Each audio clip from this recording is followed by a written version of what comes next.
ग्रंथ है यह एक प्रायोगिक ग्रंथ है, प्रयोग पर आधारित है। इसको कहते हैं पर्जन्य विद्या बोधक। पर्जन्य मतलब वृष्टि, विद्या, ये भी एक विद्या है। अभी ज्ञान परंपराओं की बात चल रही है, तो पर्जन्य विद्या भी एक विद्या है। जैसे व्याकरण विद्या है, धर्मशास्त्र विद्या है, वैसे ही एक पर्जन्य विद्या है। और उस पर्जन्य विद्या का बोधक यह निमित्त शास्त्र है। निमित्त शास्त्र उसे कहते हैं कि किसी कारण से कुछ होता है, कार्य कारण भाव होता है। कोई भी कार्य बिना किसी कारण के नहीं होता।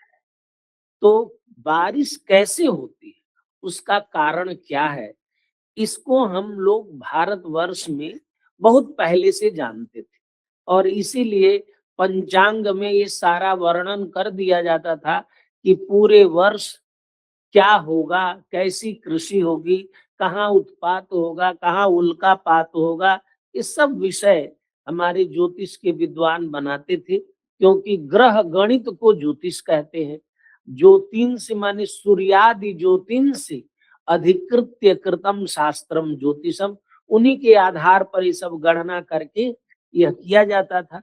तो ओझा जी ने कहा कि ये हम ग्रंथ विश्व हितार्थाय क्रियते, विश्व हित के लिए, क्योंकि आज बारिश हो जाती है। अमेरिका जैसे देशों में इतनी वृष्टि हो जाती कि सैकड़ों लोग मर जाते, उनको पता ही नहीं चलता है इस नगर में इतनी वर्षा होने वाली है। यदि उनको पहले से पता चलता तो सब लोगों को हटा देते। घरों का नुकसान हो जाता है, धन जन हानि सब होती है। इसीलिए यह विश्व हितार्थाय यह विद्या है। तो इस विद्या का उन्होंने प्रणयन किया। उन्होंने बताया कि यह विद्या हमने नहीं बनाई, यह विद्या की परंपरा बड़ी लंबी है। उन्होंने लिखा शिवम बृहस्पतिम गर्गम वशिष्ठम काश्यपम भृगुम स्मरामि सह देवज्ञम मिहिरम च पराशरम। ये सब वृष्टि विज्ञान के आचार्य हैं। ये परंपरा, यह विद्या शास्त्र परंपरा बहुत पुरानी है। और उस विद्या के देवता लोग भी हैं, ये तो आचार्य है। इस विद्या के जो देवता है उनका भी स्मरण किया। देवान बसव्यान सर्मण्यान सपीतिन मरुतोपि च अभ्यर्थये वशे येषाम वृष्टि प्रवर्तते।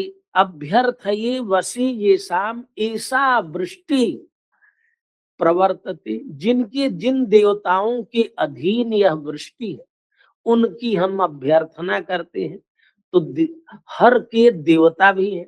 जैसे आरोग्यम भास्करादिच्छेद, किसी को निरोग रहना है तो निरोग करने वाले देवता कौन है? सूर्य। तो आरोग्यम भास्करादिच्छेद, उसी प्रकार से वृष्टि के भी देवताओं की उन्होंने कल्पना की। कहा ये सब लोग वृष्टि के देवता हैं। वृष्टि किनके कारण होती है? अभी वो झा जी सब वैदिक विषयों का प्रतिपादन कर रहे थे, वही विषय ओझा जी ने अपने श्लोकों के माध्यम से बनाया। कहा कि किनके कारण वृष्टि होती है? अग्निम वायुम रविम सोमम। अग्नि वायु रवि और सोम मन महे संभवत्यपाम, इनको मैं मानता हूं कि वृष्टि के ये मूल कारण। अपाम माने वृष्टि जल के, इन जल इनसे ही उत्पन्न होता है। उत्थानम प्रत्युपस्थानम घर्षणम वर्षणम यतः, यहाँ से जल जाता है और जल वहां रुकता है, फिर उसका घर्षण और वर्षण होता है। इन सब विषयों का उन्होंने प्रतिपादन किया। उन्होंने कहा ये जो, क्योंकि सूर्य जो है रस को ले जाता है, तो उन्होंने लिखा दिवस्वान अष्टभीर मासई। यदि इस समय वर्षा हो रही है तो इसका ये मतलब नहीं है कि अभी सूर्य ने जल ले जा करके बारिश कर रहा है। ये गर्भ काल उसका लंबा होता है। अष्टभी मासई, इसीलिए उन्होंने कार्तिक से आश्विन पर्यंत मासिकाध्याय में बताया है कि किस किस महीने कैसे जल जो है सूर्य अपने पास ले जाता है। विवस्वान अष्टभी मासई आदाय आपह आदाय रसात्मिका आपह आदाय वर्षत्यंब ततश्चान्नम। जल बारिश होती है, फिर अन्न होता है, और अन्न से अखिल जगत होता है। संसार अन्नात्मक है, तो अन्न से संसार उत्पन्न होता है।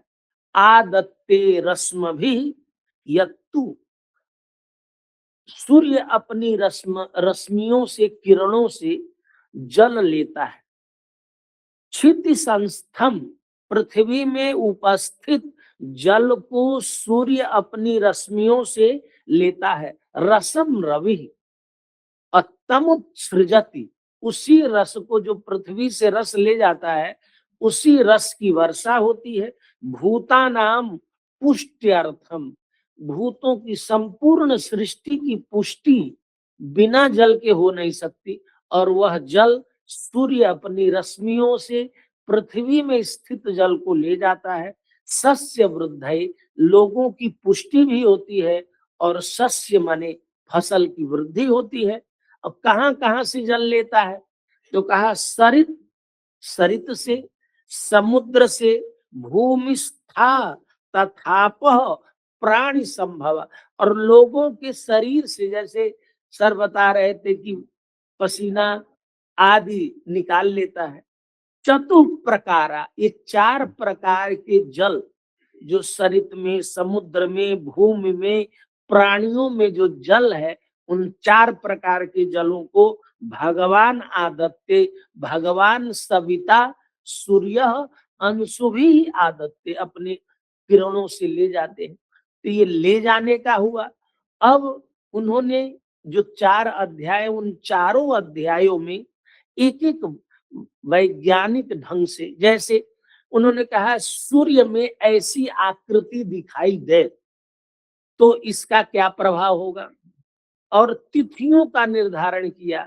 तो आज हम जैसे सूर्य में क्या आकृति बन रही है, चंद्रमा में क्या आकृति बन रही है, किस दिन क्या नक्षत्र हो रहा है, उन्होंने उसके आधार पर कल्पना की।